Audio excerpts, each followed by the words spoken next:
మతం మారటం మనిషికి మనసుకి హానికరం మరియు ప్రాణాంతకం. Conversion of religion is not about changing God but parents.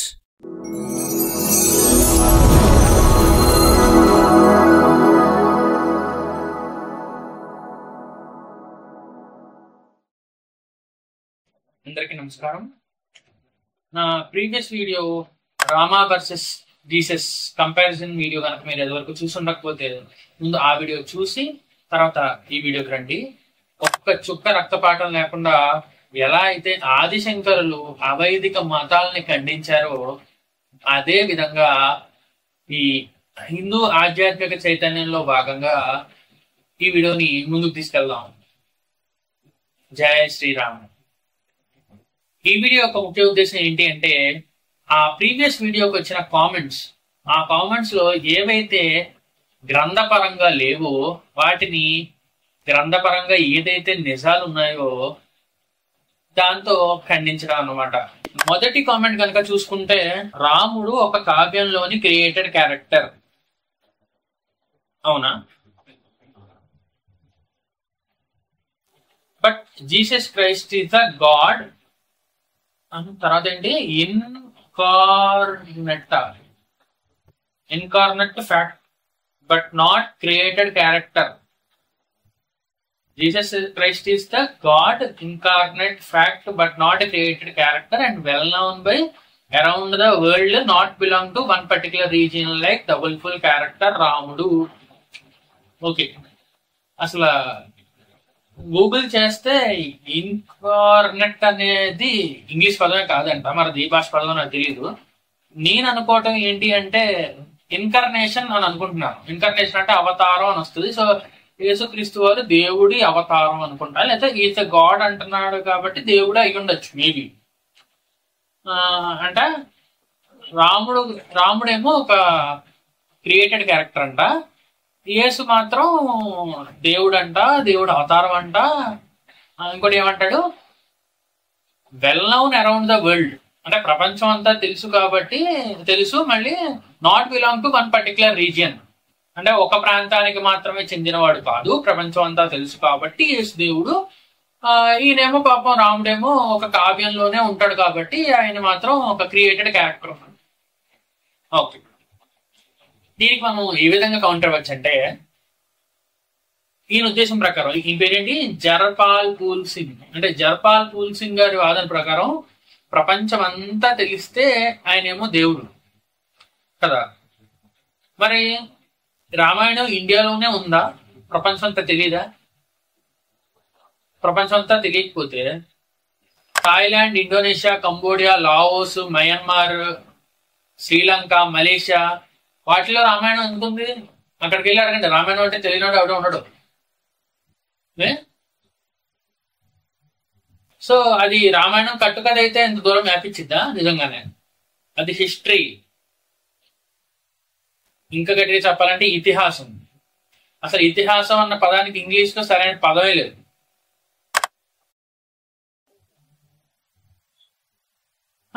తర్వాత ఏమంటాడు ఆయన? డబుల్ ఫుల్ క్యారెక్టర్ లైక్ రాముడు. అంటే రాముడు డబుల్ ఫుల్ క్యారెక్టరా? రామాయణం అయోధ్యకాండ 18వ అధ్యాయం 30వ శ్లోకంలో రామో ధీర్ణాభిభాషతే అంటాడు. ఎవరితో? రాముడు తన సవతి తల్లి అయిన కైకమ్మతో అంటాడు. అంటే రాముడికి 2 మాటలు రావు అని. మనకి ఛత్రపతిలో డైలాగ్ ఉంటుంది కదా, ఒట్టేసి ఒక మాట ఒట్టేయకుండా ఒక మాట చెప్పనమ్మా అని. అందులో కూడా హీరో తన సవతి తల్లితోనే అంటాడు. నా ఉద్దేశ ప్రకారం అది ఇక్కడి నుంచే, రామాయణం నుంచే ఇన్స్పిరేషన్ తీసుకుని సినిమాలో పెట్టుండొచ్చు. అలాగా రామో దిర్నాభిభాషతే అన్నాడు. ఇప్పుడు చూద్దామా, ఎవరు ఒక్క పర్టికులర్ రీజియన్ కి చెందిన వ్యక్తో? కొన్ని దేవుడో.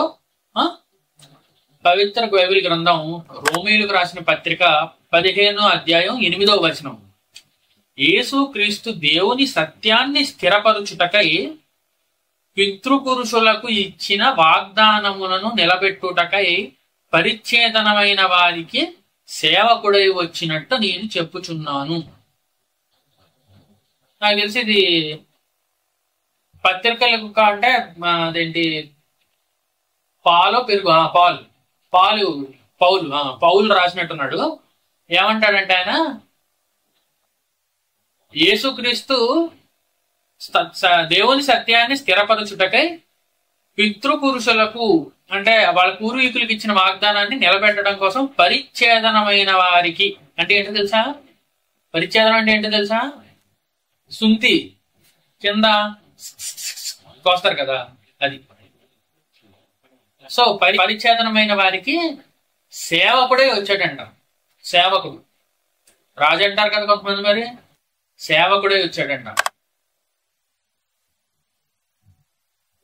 ఇప్పుడు చెప్పండి, ఎవరు పర్టికులర్ రీజియన్ అంటే కొంతమంది కోసమే వచ్చారు, కొన్ని రీజియన్ అన్న మాట వాడాడు కాబట్టి ఇంకో దాని దగ్గర చదువుదాం. మత్తయి సువార్త 15వ అధ్యాయం 24వ వచనం. ఆయన ఉత్తరం ఇచ్చి ఇలా చెప్పాను, నేనెవరికైనా కాక ఇశ్రాయేలు వారి ఇంటి లోపలున్న తప్పిపోయిన గొర్రెల కొరకు మాత్రమే పంపబడ్డాను అని. అంటే నేను వేరే వాళ్ళ గురించి రాలేదు అని. సరే పోనీ ఇంకోటి వెళ్దాం, ఇంకొంచెం ముందుకెళ్దాం. అంటే మత్తయి సువార్త 10వ అధ్యాయం 5 నుంచి 6 వచనాలు. ఈ 12 మందిని యేసు పంపి వారితో ఇలా ఆజ్ఞాపించారు. అంటే ఈ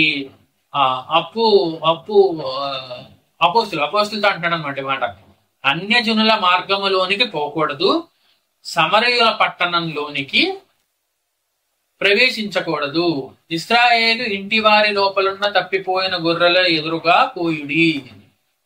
అంటే ఇది పోని పాలో పెరుగో కాదు, సాక్షాత్ యేసుక్రీస్తు వారు మాట్లాడిన మాటలే కదా ఇది.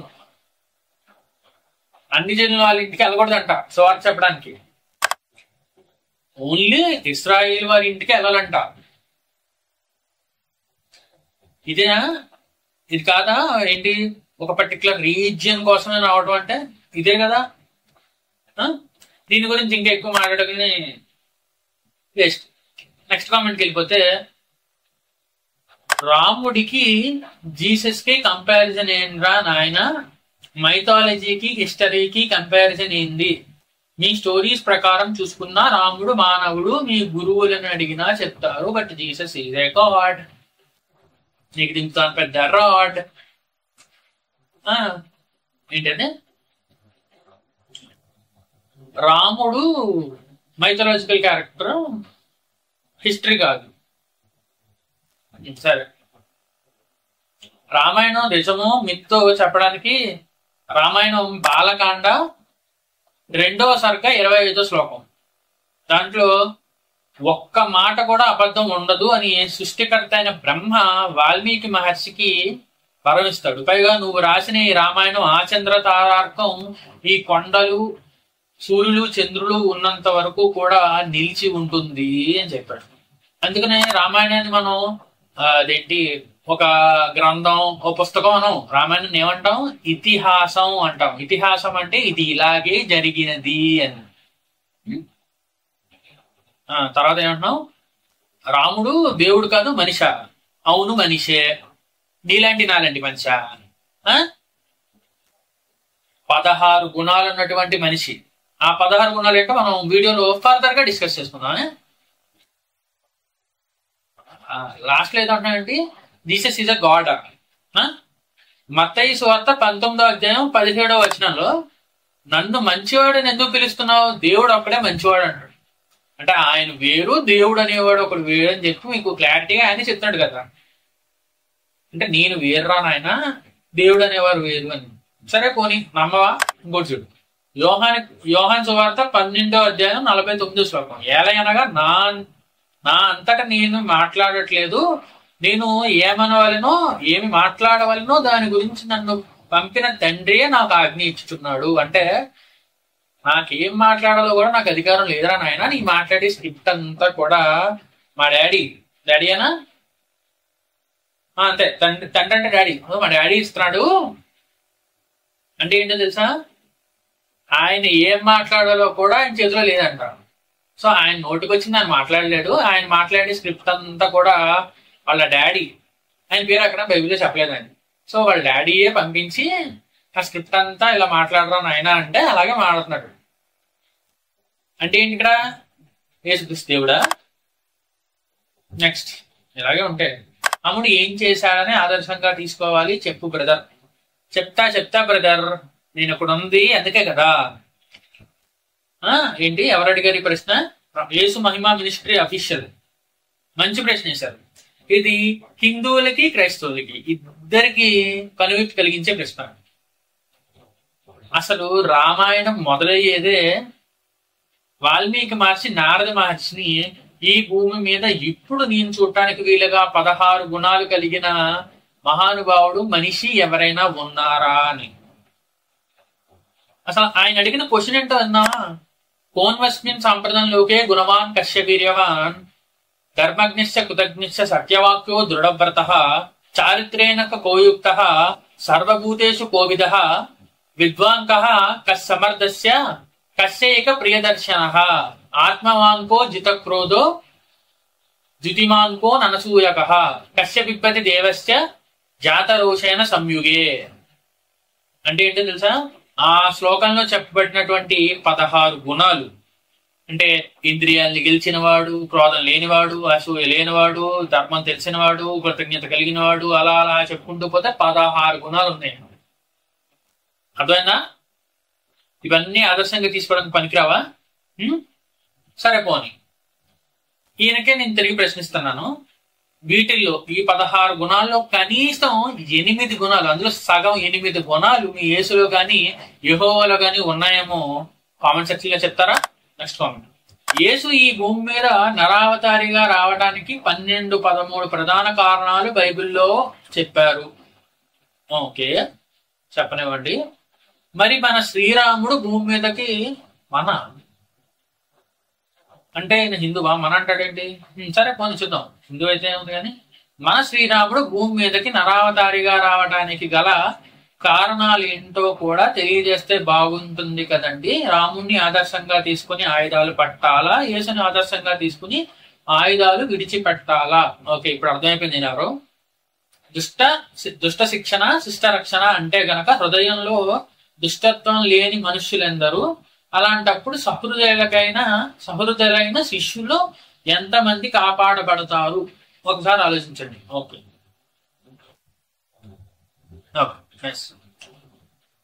ఈయన ఒక రెండు ఇంపార్టెంట్ క్వశ్చన్లు అడిగారు ఒకటే కామెంట్ లో. ఏంటంటే రాముడు భూమి మీదకి నరావతారిగా రావడానికి గల కారణాలు అడిగారు. కారణాలు చెప్పంటారు. రామాయణం ఆధారంగానే చెప్తాను, నా నోటికి వచ్చింది ఒక్కటి చెప్పను నేను. ఇందాక రాముడు అన్నాడు కదా, రామో దీర్ఘాభిభాషతే అని. అలాగా నేను ఉన్నవి లేనివి కల్పించడం నాకు రాదు. రాముడికి ఎలా అయితే 2 మాటలు రావో నాకు కూడా కల్పించి చెప్పడం రాదు, చేత కాదు. నాకు అలా చెప్పలేదు.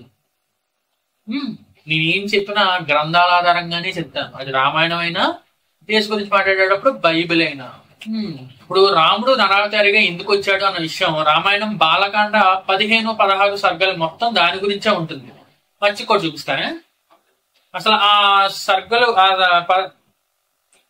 అసలు 15-16 సర్గలు ఏముంటాయి తెలుసా?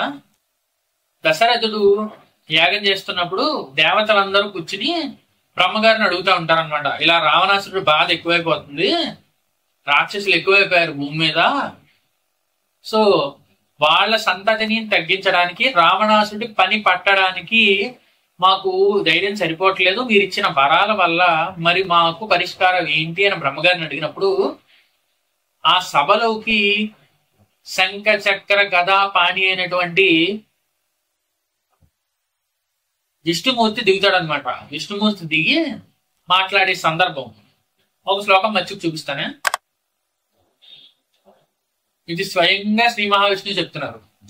10 వర్ష సహస్రాన్ని 10 వర్ష శతాని చ వశ్యయామి మానుషోలోకే పాలయాం పృథ్వీమిమాం అంటున్నారు. అంటే ఏంటో తెలుసా? 10 వర్ష సహస్రాన్ని అంటే 10,000 సంవత్సరాలు, 10 వర్ష శతాని చ అంటే ఇంకో 1000 సంవత్సరాలు కలిపి 11,000 సంవత్సరాలు నేను రావణాసురుని చంపిన తర్వాత రాజుగా ఉండి భూమి మీద పరిపాలన చేస్తాను అని స్వయాన శ్రీ మహావిష్ణువు చెప్తున్నాడు. మీకు మొత్తం అన్ని కారణాలు కావాలంటే 15-16 సర్గలు చూస్తే మొత్తం అసలు ఇంద్రుడు వాళ్ళు మొదలైన వాళ్ళందరూ ఏ కంప్లైంట్స్ చేశారో అన్నీ ఉంటాయి. వాటన్నిటికీ సమాధానంగానే వచ్చాడు శ్రీ మహావిష్ణువు నరావతారిగా. ఆ తర్వాత ఏమంటాడు ఆయన?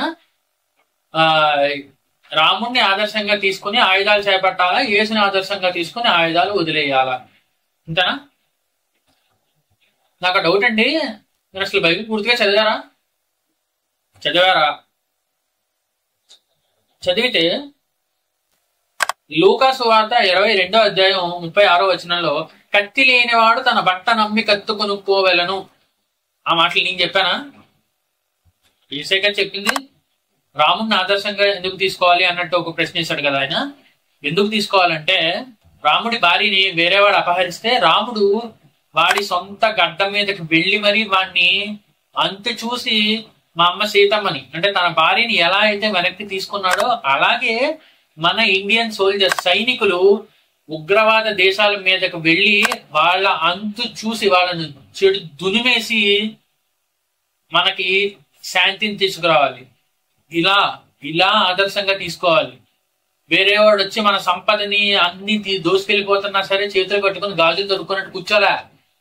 అలాగే మన ఇండియన్ సోల్జర్స్ కూడా ఉగ్రవాద దేశాల మీద పడి మనకి శాంతిని తీసుకురావాలి.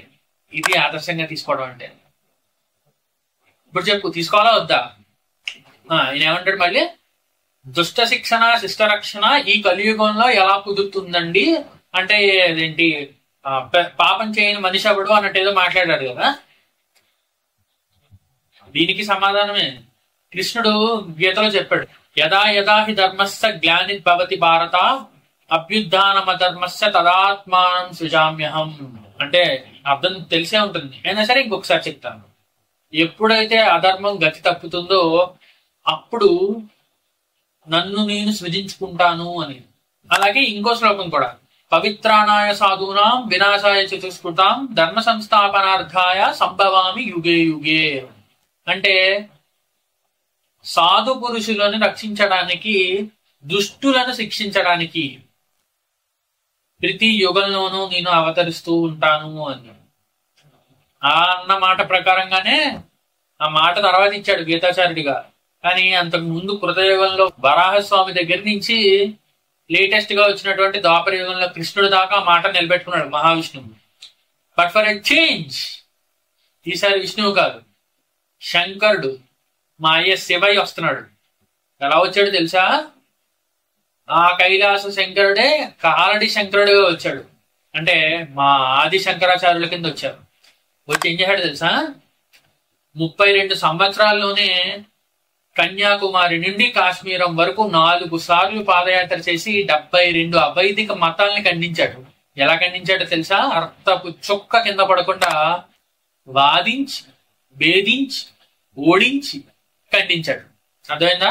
ఆ క్రమంలోనే తూర్పున బదరిలో గోవర్ధన పీఠము, దక్షిణాన శృంగేరిలో శారదా పీఠము, పశ్చిమాన ద్వారకలో కాళికా పీఠము, ఉత్తరాన బదరికాశ్రమంలో జ్యోతిష్ పీఠము అని ఈ 4 పీఠాలని అడ్డుగోడలుగా పెట్టి సనాతన ధర్మాన్ని నాశనం చేద్దామని ఎప్పుడొచ్చినా సరే నా కూడా పేకలేడు అని నిరూపించారనమాట. అది మా శంకర్లు అంటే. ఏరా నువ్వెక్కడి నుంచి ఓడిపడ్డావు, ఇంకెందుకు phone pay Google pay number పెట్టి డబ్బులు అడుక్కో శూద్రుడా, బ్రాహ్మణ క్షత్రియ వైశ్యులకు పుట్టిన శూద్రుడా. ఈయన పేరు చూద్దామే, మంచి చిత్రంగా ఉంది. I am Indian, no religion, no caste. ఒకసారి నీ ఆధార్ కార్డు తీసుకురానన్న, అందులో ఏముంది చూద్దాం. దీన్నే అంటారు చేసేవన్నీ దేవుడి పూజలు, దూరేవన్నీ గొప్ప గుడిసెలు అని. ఏమంటున్నాడు ఆయన? మీకు ఇక్కడ ఒక విషయం చెప్పాలి. ఋగ్వేదంలో పురుష సూక్తంలో ఒక మాట ఉంది. ఏమని అంటే, బ్రాహ్మణోయస్య ముఖమాసీత్ బాహురాజన్యకృత ఊరు తదస్య యద్వైశ్య పదాభ్యాం శూద్రో అజాయతే అన్నాడు. అంటే వేదంలో చెప్పినటువంటి విష్ణుమూర్తి ముఖం నుంచి బ్రాహ్మణులు, భుజాల నుంచి క్షత్రియులు, ఊరువులు అంటే తొడల నుంచి వైశ్యులు, పాదాల నుంచి శూద్రులు వచ్చారు అని. నువ్వు అంటున్నావే శూద్రులు ఏదోదో, ఆ శూద్రులు ఎక్కడి నుంచి వచ్చారంట? విష్ణుమూర్తి పాదాల నుంచి వచ్చారు. విష్ణుమూర్తి పాదాల దగ్గర నుంచి ఏమొచ్చింది? సాక్షాత్ గంగమ్మ తల్లి వచ్చింది. అంటే గంగమ్మ తల్లితో సమానమైనటువంటి శూద్రులు వచ్చారు. అర్థమైనా? అంటే గంగ ఎంత పవిత్రమైనదో శూద్రులు అంత పవిత్రమైన వారు అని వేదం చెప్తుంది. ఈ మాట నేను ఒక బ్రాహ్మణుడిగా చెప్తున్నాను. ఇది నిజం. అసలు శూద్రులు అంటే ఎవరో తెలుసా? సర్వీస్ ప్రొవైడర్స్ అని. ఏంటి శూద్రులు అంటే ఇందాక చులకంగా చూస్తున్నానంటే శూద్రులు అంటే అంత చులకన అయిపోయారా? ఆ శూద్రుడే లేకపోతే నువ్వు పుట్టేవాడివి కూడా కాదు. నువ్వు పుట్టేటప్పుడు నీకు మంత్రసంతానం చేయాలన్నా, నువ్వు పోయాక నీ ప్రేతానికి సంస్కారం చేయాలన్నా ఆ శూద్రులే కావాలి. శూద్రుడు ఇందాక చెప్పినట్టు గంగమ్మ తల్లితో సమానం. గుర్తుపెట్టుకుని మాట్లాడు. అంటే గంగ ఎంత పవిత్రమో శూద్రుడు కూడా అంతే పవిత్రం. దీని గురించే మా ఆదిశంకర్లు కాశీలో ఆ శివుడి చండాల రూపంలో వస్తే మనీషా పంచకం చదివాడు. జాగ్రత్త స్వప్న సుశుద్ధి సుస్ఫుటతర వ్యాసం విదుజృంభతే చండాలోస్తు సతుద్విజోస్తు గురురిత్యేష మనీషా మమా అంటాడు. అంటే మీనింగ్ వేరే చెప్పాలా? అర్థమైంది కదా? తర్వాత ఏంటంటే గూగుల్ పేలు ఫోన్ పే క్యూఆర్లు పెట్టాలా? పెడతా, అన్ని పెడతా. పూర్వం ఇలాగే బ్రాహ్మణులు ఉపనయనం అయిన తర్వాత ప్రతి ఇంటికి వెళ్ళి ఒక మంచి మాట, ఏంట మంచి మాట?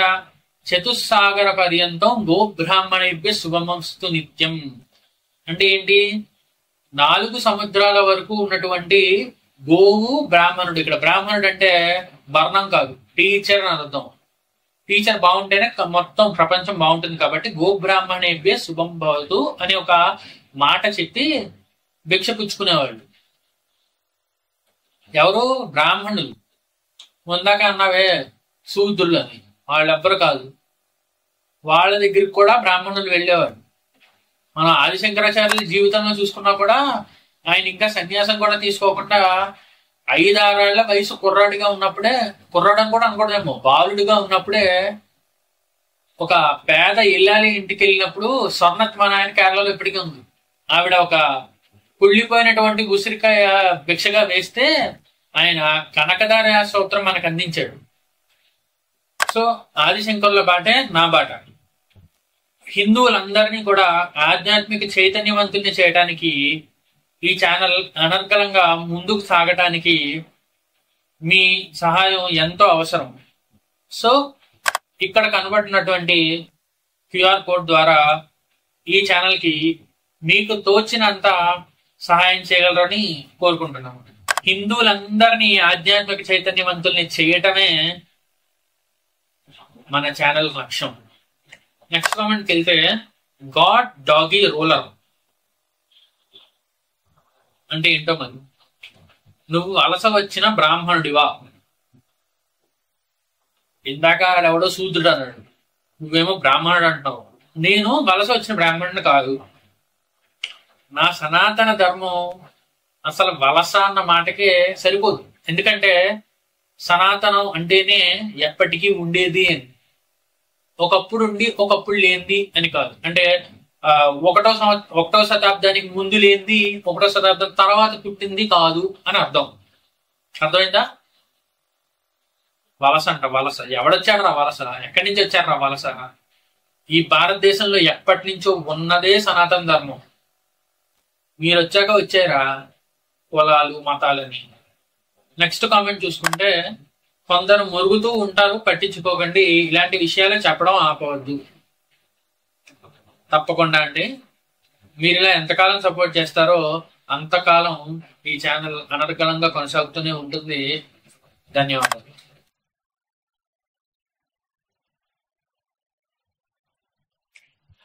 నెక్స్ట్ కామెంట్ లో శ్రీనివాస్ గారు అంటున్నారు, ధర్మం నిలబెట్టడం కోసం ధైర్యంగా ఎలా బతకాలో నేర్పించాడురా రాముడు. అవును, యేసు చేసిన లోఫర్ పనులకి వాటిని సిలువ వేస్తే దేవుడు ఎట్లయితాడురా? రాముడు నేను దేవుడినని చెప్పలేదు. అవును, చెప్పలేదు. యేసు శవం లేచినట్టయితే వారిని దయ్యం అంటారు.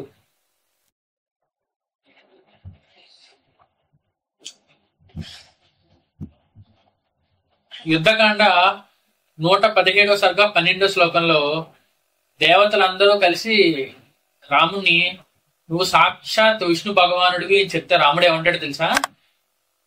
ఆత్మాన మానుషే రూపే రామం దశరథాత్మజం అంటాడు. అంటే ఏంటో తెలుసా? నేను దేవుణ్ణి కాదు మనిషిని, అలాగే దశరథుడి కుమారుణ్ణి అని. నేను అంత కరెక్టే. రాముడు ఎప్పుడు దేవుడని చెప్పుకోలేదు, ఎందుకంటే రాముడికి తెలియదు ఆయన దేవుడు అని. అవతార పరసమాప్తి వరకు కూడా తెలియదు పాపానికి. ఆయన ప్రతిదీ మనిషిలాగే చేశారు, మనిషిలాగే జీవించాడు. అందుకే మనకు ఆదర్శం అయ్యాడు. ఎప్పుడైనా సరే హిందువులందరూ గుర్తుపెట్టుకోండి, రామాయణాన్ని దేవుడి కథగా చదివితే మనకు ఉపయోగం లేదు. రాముడు దేవుడు కాబట్టి వారధి కట్టాడండి, రాముడు దేవుడు కాబట్టి అదే జరిగిందండి, ఇదంతా జరిగిందండి అంటే ఇంకెందుకు? దాన్ని కూడా సినిమా చూసినట్టు చూస్తాం మనం. దానివల్ల సినిమాల వల్ల ఎంత ఎంటర్టైన్మెంట్ ఫీల్ అవుతామో, రామాయణం కూడా ఎంటర్టైన్మెంటా? రామాయణం ఎంటర్టైన్మెంటా మనకి? కాదు కదా. రాముడి కథ మనిషి కథ, అలా చదివితేనే మనందరికీ ఉపయోగం. రాముడు గురువుల్ని ఎలా గౌరవించాడు, భార్యని ఎంత ప్రేమించాడు, ఎలా గౌరవించాడు, తల్లిదండ్రుల్ని ఎలా గౌరవించాడు, ఇచ్చిన మాట మీద ఎలా నిలబడ్డాడు, ఇదంతా రాముడు మనిషి కాబట్టే చేశాడు అని మనం నమ్మి మనం కూడా ప్రవర్తిస్తేనే మనకి రామాయణం ఉపయోగకరం. నెక్స్ట్ లైన్ ఆయన ఏమంటాడు? కరెక్ట్ ఆయన చెప్పింది కొంతవరకు. సాధారణంగా చచ్చిన శవం కనుక తిరిగి లేస్తే దాన్ని దయ్యమని అంటారు. అందుకే అనుకుంటా మత్తయి సువార్త 1వ అధ్యాయం 18వ వచనంలో she was found with the child of the Holy Ghost అన్నారు ఇంగ్లీష్ లో. లూకా సువార్త 1వ అధ్యాయం 35లో the Holy Ghost shall come upon the thee అని రాశారు. హోలీ గోస్ట్ అంటున్నారు. సో ఇంకా యేసు చేసిన లోఫర్ పనులకి సిలువ వేశారంటే అది నేను చెప్తే ఏం బాగుంటుంది? ఉన్నారు కదా, కామెంట్ సెక్షన్ ఓపెన్ గానే ఉంది కదా, చెప్తారు వాళ్ళు. ఇక్కడ కొంతమంది గింజుకుపోతారేమో, లోఫర్ అని వేసాడు మా ఉన్నది. నేను అనలేదు, ఉన్నది చదివాను అక్కడ. అయితే నేను పర్సనల్ గా తిట్టినట్టు కాదు, నాకు అసలు ఉద్దేశం కూడా లేదు. నేను చెప్తున్నాను కదా, నా సొంత మాట నేను ఒక్కటి కూడా వాడిని. నెక్స్ట్ కామెంట్ చూసుకుంటే, నువ్వు మరియు నేను చేసిన తప్పులకు ఆయన సిలువను భరించాడు అంటే ఏంటి? ఇప్పుడు నా పేరు తెలుసా ఆయనకి? నా పేరు తెలుసా అంట. సరే కొన్ని కాసేపు ఇదే నిజం అనుకుందాం. నేను చేసిన తప్పులకి ఆయన సిలువ భరించాడు అనేది నిజం అనుకుంటే నేను విషయం చెప్తాను, అది కూడా నిజం అవ్వాలి. సేమ్ లాజిక్ ఏంటంటే, నాకు ఆకలి వేస్తుంది, మా అమ్మగారు ఉంటారు కదా ఇంట్లో, ఆవిడ తినేసింది అనుకో, నా పూట భోజనం కూడా నా కోసం వండింది కూడా ఆవిడే తినేసింది అనుకో, నా ఆకలి తీరిపోద్దా? మొత్తం 3 పూట్లను ఆవిడే తినేసి నాకేం పెట్టకుండా నీ బదులు కూడా నేనే తినేసి అంటారు అనుకో, నా ఆకలి తీరిపోద్దా? తీరదు కదా. ఇదే లాజిక్. నేను చేసిన పనులకి, నేను చేసిన పాపాలకి ఆయన ఎంత చిన్న లాజిక్ ఎలా మిస్సేవారు మీరు? మన హిందూ సంప్రదాయంలో కర్మ సిద్ధాంతం ఉంటుంది. దాని ప్రకారం చూసుకుంటే ఎంత రామభక్తుడైనా సరే శ్రీరామదాసుకి రామచిలుకని 12 సంవత్సరాలు బంధించినందుకు ఆయన్ని కూడా 12 సంవత్సరాలు మన హైదరాబాద్ లోనే గోల్కొండ బందిఖానాలో ఇప్పటికీ చూసారు కదా, గోల్కొండ బందిఖానాలో ఆయన 12 సంవత్సరాలు ఆ చిలుకని బంధించిన కారణం చేత పెట్టారు. రాముడు మావోడినా అదేంటి మావోడిని జైల్లో పెట్టమంటే అనలేదు. ఎవరి కర్మకు వాళ్లే బాధ్యులు. ఈ విషయాన్ని నిరూపించడానికే రాముడు ఏమరపాటుగా ఉన్న వాలి మీదకు బాణం వేసినట్టు కృష్ణుడు కూడా తను ఏమరపాటుగా ఉన్నప్పుడే తనకి బాణం తగిలి మరణించేలా చూసుకున్నాడు. ఎందుకంటే కృష్ణుడు రాముడు కూడా మానవుడిగా ఉన్నప్పుడు దేవుడికి సైతం కర్మ అంటుకుని తీరుతుంది. నిజానికి భగవంతుడు కర్మ రహితుడు, కానీ మనిషిగా ఉన్నాడు కాబట్టి కర్మ అనుభవించక తప్పదు. నెక్స్ట్ కామెంట్కి వెళ్ళిపోతే శివాజీ అబ్బాది గారు అంటున్నారు, మరణించిన తర్వాత ఎవరు తిరిగి లేచారు? నువ్వు చెప్పు బ్రో. చెప్తాం బ్రో, అప్పుడు వారిని తీసుకుందాం ఆదర్శంగా. ఓకే, మన వేదాల్లో కూడా ఉంది కదా, మన కొరకు బలియాగం అవ్వాలి, మరణించి తిరిగి లేవాలి అని రాముడు మన కోసం ప్రాణత్యాగం చేశారా? మన వేదాలు అంటున్నావేంటి? వేదాలు ఎవరి గ్రంథాలు? ఇదేమన్నా రాజ్యాంగం అందరికీ సమానంగా అందరి గ్రంథం అంటానికి? రామాయణం హిందూ గ్రంథం, అలాగే వేదాలు కూడా హిందూ వేదాలు, హైందవ వేదాలు. వేదం అపౌరుషేయము అంటే దాన్ని ఎవరూ రాయలే, దాన్ని వేదవ్యాసుడు విభజించాడు మన కోసం. వేదవ్యాసుడు ఎవడు? హిందువుడేగా కాదా? రాముడు త్యాగం చేశారా, ప్రాణత్యాగం చేశాడా, తర్వాత మరణించి తిరిగి లేచారా అంటే మన వేదాల్లో తప్పుగా రాశారా? మీరే చెప్పాలి. అసలు వేదాల్లో మన కోసం వేరే ఒకళ్ళు బలియాగం అవటం ఏంటి అన్న ఈ కాన్సెప్ట్ హిందువులకి చాలా కొంచెం విచిత్రంగా ఉంటది. ఇలాంటివి ఉంటే మన ఋషులు మహర్షులు మన ప్రవచనకర్తలు ఎప్పుడూ చెప్పేవాళ్ళు కదా, మనకి ఎప్పుడు చెప్పలేదా, మనకి తెలియదే అని. సో ఈ కామెంట్ గురించి ఇంకో కామెంట్ కూడా నేను యాడ్ చేసి చెప్తాను చూడండి.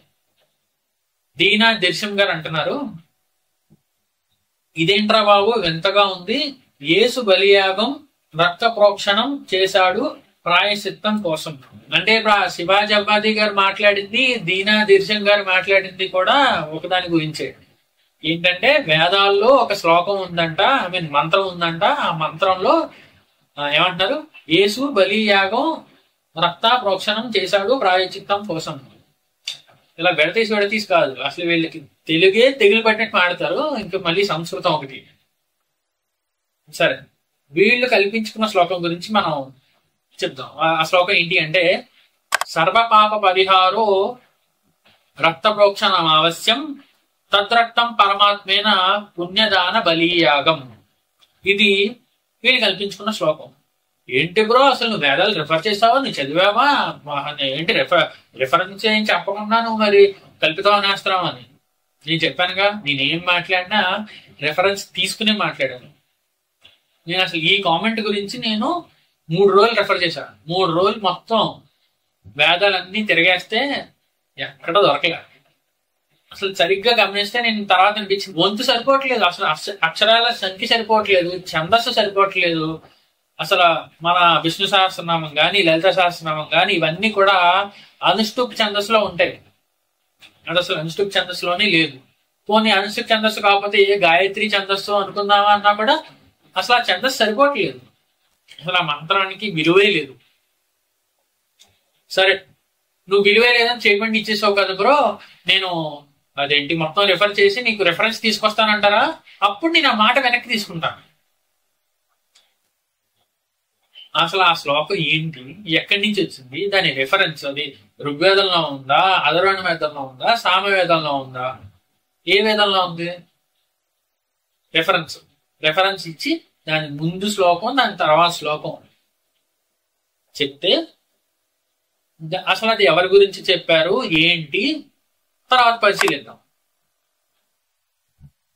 చూసారా హిందువులారా, అదే చెప్పేది.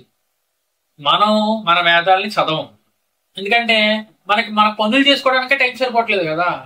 ఓ రామాయణం చదవం, మహాభారతం చదవం, భాగవతం చదవం, ఇవన్నీ సీరియల్స్ లో మాత్రం చూసేసి ఆ మిడిపిడి జ్ఞానంతోనే బతుకుతాం. క్రైస్తవులను చూసి హిందువులు మారాలి. వాళ్ళు ఎప్పుడు ఆ పుస్తకం చదువుతారా చదవరా పక్కన పెడితే 24 గంటలు చంకలేసి తిరుగుతారు. మనం అలా తిరగకపోయినా ఆ జ్ఞానాన్ని మనం బుర్రలో పెట్టుకుని తిరగాలి. అలా హిందువుల చైతన్యం కోసం ఏర్పాటు చేయబడింది ఈ వ్యాసం ఇతిహాసం ఛానల్. ఇందులో నేను ప్రతిదీ ఎక్స్ప్లెయిన్ చేస్తా. ఫ్యూచర్ లో జరుగుతున్నాయి దానికి పనులు. దానికి ఇందాక మీరు చెప్పినట్టు మీ సహకారం కూడా నాకు కావాలి. ఇలా గనక మీరు హిందూ గ్రంథాల మీద చైతన్యం గనక మీకు కలిగించుకోకపోతే మత మార్పిడులకు మనమే ఆస్కారం కలిగించిన వాళ్ళం అవుతాం. ఎప్పుడైతే మన హిందూ ధర్మం గురించి మన హిందూ గ్రంథాలు అన్నిటి గురించి మనకు ఒక అవగాహన ఉందో, ఎవడైనా వచ్చి ఏదైనా క్వశ్చన్ వేస్తే టక్ మన ఆన్సర్ చెప్పగలిగే శక్తి సామర్థ్యం మనకు ఉంటాయి. అది హిందువులో ఉన్న అందరికీ రావాలన్నదే నా లక్ష్యం. ఇప్పుడు ఎవడైనా వచ్చి ఎవడైనా కార్కోలు కోసాడు అనుకో, మన రాముడి గురించో కృష్ణుడి గురించో శివుడి గురించో టాప్ మన గొప్ప పగిలిపోయేలా సమాధానం నేను చెప్పగలను. ఆ సామర్థ్యం మీ అందరికీ నేను ఇవ్వాలి అన్నదే నా తాపత్రయం. అర్థమైందా? ఏమన్నా రాముడు మన కోసం ప్రాణత్యాగం చేశాడు అన్నాను. చేశాడు. శ్రీరాముడు కాదు, అల్లూరి సీతారామరాజు. అల్లూరి సీతారామరాజు నా కోసం ప్రాణత్యాగం చేశాడు. రోజర్ ఫోర్ట్ ముందు నించుని రొమ్ము విరిచి నుంచుని కాల్చరా ఇక్కడ కాల్చు, ఒక్క సీతారామరాజు పోతే 100 మంది సీతారామరాజులు వస్తారు, నీ అంతు చూస్తారు అని గర్భంగా నుంచున్నాడు. అది మగతనం అంటే. ఎదవేడుపులు ఏడవలా, ఎదవేడుపులు ఏడవలేదు. అది ప్రాణత్యాగం అంటే, నా కోసం చావడం అంటే, కోట్లాది మంది భారతదేశ స్వాతంత్రం కోసం చావడం అంటే దీన్ని అంటారు ప్రాణత్యాగం అని. అంతేగాని మత్తయి సువార్త 27:45 లాగా ఏలి ఏలి లామా సబక్తాని అని ఏడవల. రొమ్మిరిచి నుంచున్నాడు. నెక్స్ట్ కామెంట్కి వెళ్తే, అల్లూరి సీతారామరాజు వర్సెస్ గొర్రెల యేసు మరణం గురించి కంపేర్ కావాలి బ్రో. ఇప్పుడే చెప్పాను దాని గురించి. సరే, నెక్స్ట్ దైవ సంకల్పం అంటే అయితే, సో మరొక్కసారి ఆ మహానుభావుని గుర్తు చేసుకున్న కారణంగా జై అల్లూరి, జై శ్రీరామ్, జై హింద్.